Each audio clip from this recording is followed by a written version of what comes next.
Hello everyone, welcome back to my channel Cooking Station Around the Kitchen, and a very good morning to all of you. Friends, today I'll be sharing with you all my daily cleaning routine. Basically it's related to kitchen. So yes, I'll be sharing what I do basically on daily basis. So as you can see, it's 11:20 and at this time I'll do cleaning because basically what I do, I prepare lunch and breakfast at the same time in the morning, and after finishing up everything I do cleaning, so that आप उसके बाद free होते हो सारे काम के लिए. So yes, this is how the kitchen looks like after finishing up everything. Sometimes you will find it very bit messy, bit more messy, and sometimes less than that. It depends आप क्या prepare किए हो breakfast के लिए, lunch के लिए. So today it is looking like this. If you will see at the utensils, so बहुत ज़्यादा नहीं है, but yes, बहुत normal cleaning है, and daily जो मैं cleaning करती हूँ उसमें बहुत ज़्यादा आपको सोप एंड डिटर्जेंट यूज नहीं करना होता है. So let's get started. First what I will do कि जो भी सामान मैंने यूज नहीं करना है, जिसका काम सारा खत्म हो गया है, I put it back in the fridge, in the counter, और जहां भी रखना है. और जो बर्तन साफ करने हैं, I will put them back into the sink so that easy हो जाए. सारा एक जगह बर्तन होगा तो साफ करना. तो मैं सारा ट्राई कर रही हूँ कि पहले एक बार टॉप पे जितना भी सामान है जो मैंने यूज नहीं करना है, उन सबको वापस उनकी जगह पर पहुंचा दिया जाए, जिससे कि क्लीनिंग करने में इजी होगा.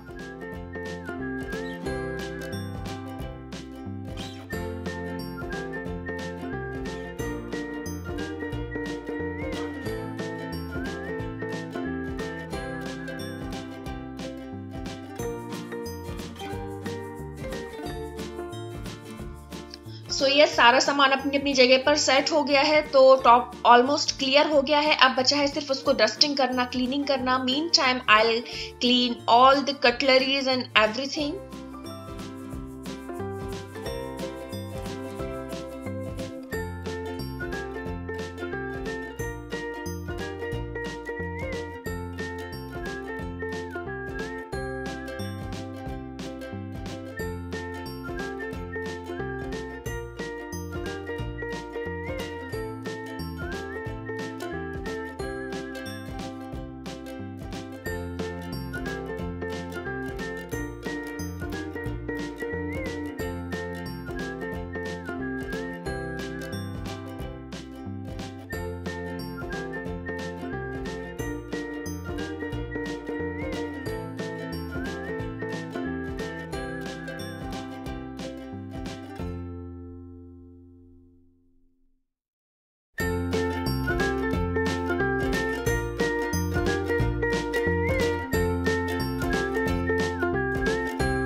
सो यस, बर्तन वगैरह सारे साफ करने के बाद now I move on to this counter, the next counter. और जितना भी वहाँ सामान है सारा I shift on the other top so that उसको क्लीन करना बहुत आसान हो. आपको बार बार सामान हटा करके इधर से उधर नहीं करना होगा.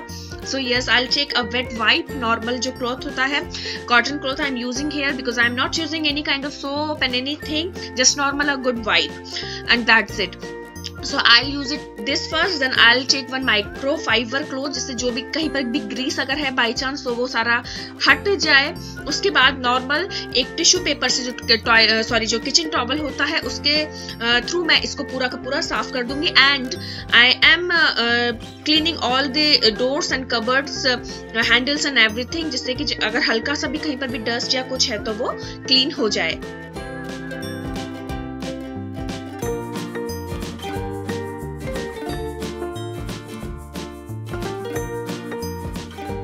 क्लीन करने के बाद मैं जितने भी साइड जो बर्तन मैंने धो करके रखे हुए हैं वो मैं सारे साइड ट्रांसफर कर रही हूँ, और जो भी ऑयल, पेपर, टॉवल और जो भी सारा सामान होता है वो सारा का सारा मैं शिफ्ट कर रही हूँ जगह पर। एंड किचन टॉवल की हेल्प से सारे बर्तन हैं उनको सारे के सारा पोंछ लें, जिससे कि जब उनको वापस से उनकी जगह पर रखें तो उनमें स्मेल ना आए। ठीक है, जब काफी बर्तन जब आप बहुत टाइम तक यूज नहीं करते हो तो उसमें स्टिंक आने लगता है, तो ट्राई करें कि आप उनको टॉवल ड्राई कर दें अच्छी तरीके से। तो बस मैं वही कर रही हूँ और सारे सामान को उसकी जगह पर पहुंचा रही हूँ।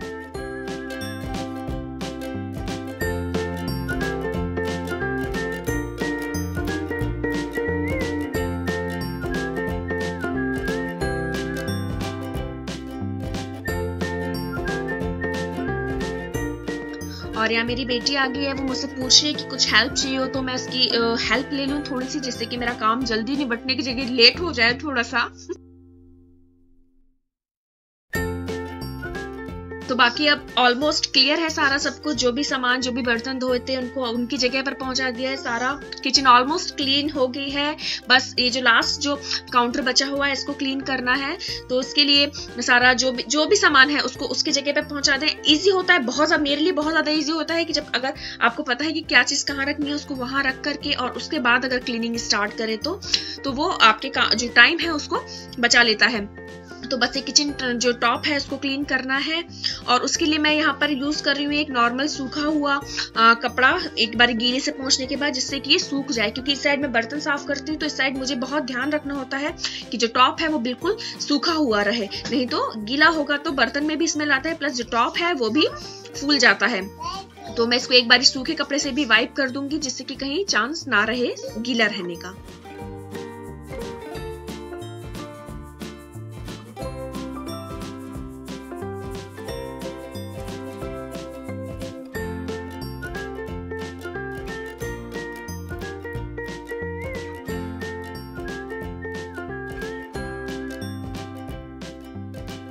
ऑलमोस्ट सारा सफाई हो जाने के बाद मैं ये जो डस्टबिन है उसको क्लीन करूंगी, सेम जो मैंने जो कपड़ा यूज किया था उसी से करके, और उसको उसमें फेंक दूंगी। उसको बाद उस कपड़े को यूज नहीं करना है, ठीक है। उसके बाद डस्टबिन को अच्छी तरीके से टॉवल ड्राई कर दें, और जो उसका जो बैग है वो मैं शाम में चेंज करती हूँ, तो अभी वो फ्रेश वन है बिल्कुल। उसके बाद जो नॉर्मल जो मेरे पास जो एक चेस्ट ड्रॉर है उसको क्लीन करूंगी। जितने भी बोटल्स वगैरह जो मार्केट से आए हुए हैं उनको सारे के उसकी जगह पर रख दें, जिससे कि ईजी होगा निकालना।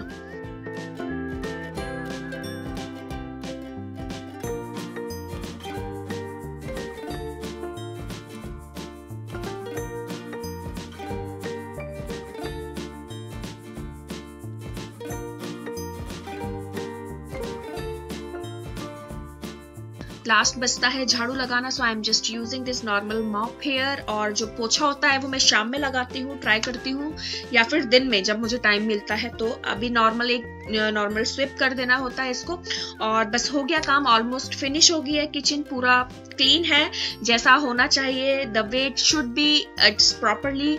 और यस, हाथ वाथ क्लीन कर लें अच्छे तरीके से पूरी सफाई करने के बाद में। And yes, on the daily basis I don't use any gloves, because मैं कोई भी हार्ड सोप या डिटर्जेंट यूज नहीं करती हूँ, और ग्लव्स पहन के मुझ पे इतने स्पीडी काम नहीं हो पाता है। I use it